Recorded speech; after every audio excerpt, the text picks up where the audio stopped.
आंतरवली सराटीत आजपासून मनोज जरांगे पाटलांचं उपोषण. उपोषणाला पोलिसांनी परवानगी नाकारली. आंतरवाली सराटीला पोलीस छावणीचं स्वरूप. एनडीएतील घटक पक्षांमध्ये मंत्रिपदासाठी चुरस. शिवसेनेसह राष्ट्रवादीने प्रत्येक 2 मंत्रिपदाची मागणी केल्याची माहिती. तर उद्या संध्याकाळी एनडीए सरकारचा शपथविधी. नरेंद्र मोदी यापुढे हिंदुत्वाचा ही सुद्धा तोंडातून काढू शकणार नाहीत. तडजोडीच्या सरकारवर सामनातून मोदींवर हल्लाबोल. काँग्रेस मुक्त भारत करण्याच्या फंदात अर्धा भारत भाजप मुक्त झाल्याचा हिट्टोला. पनवेल कर्जत नवीन रेल्वे मार्गाला गती. सर्वाधिक लांब वावरले बोगद्याचे खोदकाम पूर्ण. डिसेंबर 2025 पर्यंत रेल्वे मार्गाला नागरिकांना पावसामुळे काहीसा दिलासा मिळालाय. आज महाराष्ट्रात पाऊस पडण्याचा अंदाज असून भारतीय हवामान खात्यानं हा अंदाज वर्तवलाय.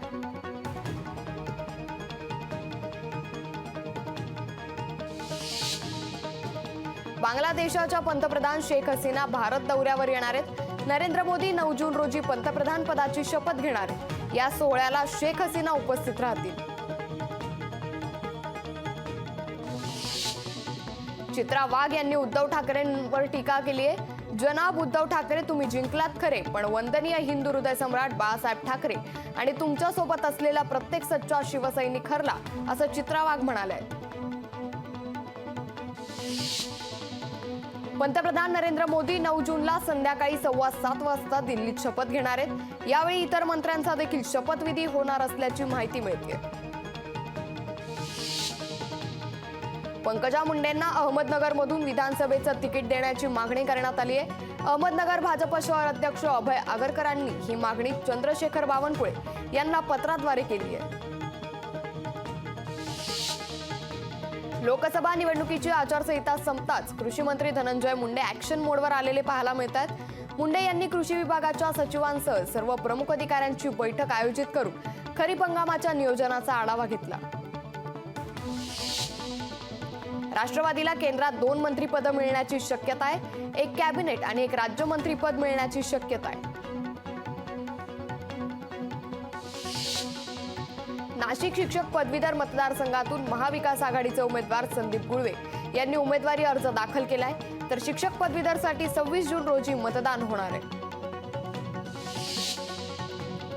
देशाच्या 16व्या वित्त आयोगाचे अध्यक्ष अरविंद पनगडी यांनी राष्ट्रपती द्रौपदी मुर्मूंची भेट घेतली. मोदींचं तिसऱ्यांदा सरकार स्थापन होण्याआधी ही भेट महत्त्वाची मानली जाते. उद्धव ठाकरे काही दिवसांनी एनडीए सोबत येतील असा दावा शिवसेनेचे प्रवक्ते संजय शिरसाट यांनी केलाय. शिवसेनेला केंद्रात 3 मंत्रिपदं मिळतील असंही शिरसाट म्हणाले.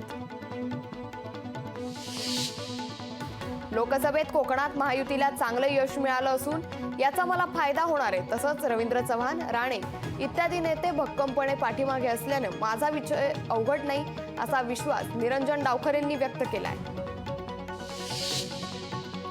राहुल गांधी आई सोनियांची जागा रायबरेली ठेवणार हे जवळपास निश्चित झालंय. ते वायनाड सोडू शकतात. काँग्रेसच्या पहिल्या बैठकीनंतर आणि कुटुंबाची चर्चा केल्यानंतर त्यांनी हा निर्णय घेतलाय. काँग्रेससाठी यूपी का महत्वाचं आहे ते सोनियांनी समजावल्याची माहिती आहे. पुणे हिट अँड रन प्रकरणात रिपब्लिकन युवा मोर्चाकडून आमदार सुनील टिंगरे यांच्या विरोधात आंदोलन करण्यात आलं. आरोपीला मदत करणाऱ्या आमदारांनी राजीनामा द्यावा अशी मागणी यावेळी करण्यात आली.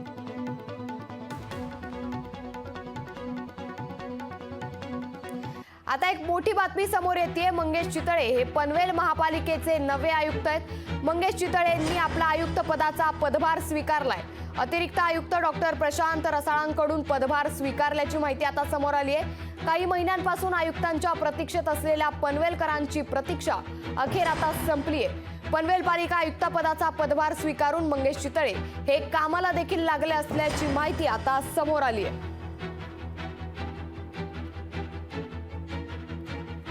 मंगेश चितळे यांनी पनवेल महापालिकेचा आयुक्त पदाचा पदभार आता स्वीकारलेला आहे.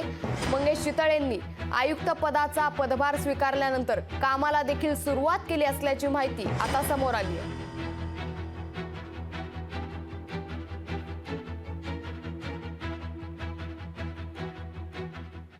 यानंतर महत्त्वाच्या बातम्यांचा वेगवान आढावा घेणार आहोत टॉप 15च्या माध्यमातून.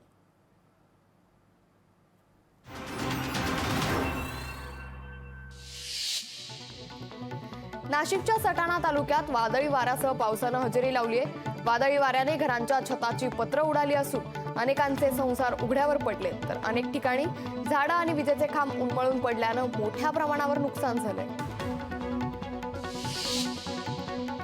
दहिसर अंधेरी आणि दहिसर गुंदवली मेट्रो या दोन्ही मार्गिकांवरील प्रवासांच्या संख्येत वाढ झाली आहे. या दोन्ही मार्गावरील प्रवासांची संख्या 2,60,000 पोहोचली आहे. गेल्या आठवड्यात या दोन्ही मार्गिकांवरील एकूण प्रवासी संख्येने 10 कोटींचा पल्ला गाठलाय. एनडीए सरकार पहिल्याच कॅबिनेटमध्ये हमी भावाचा निर्णय घेण्याची शक्यता आहे. सोयाबीनच्या हमी भाव लोकशाही मराठी ऐका, पहा, जागरूक रहा.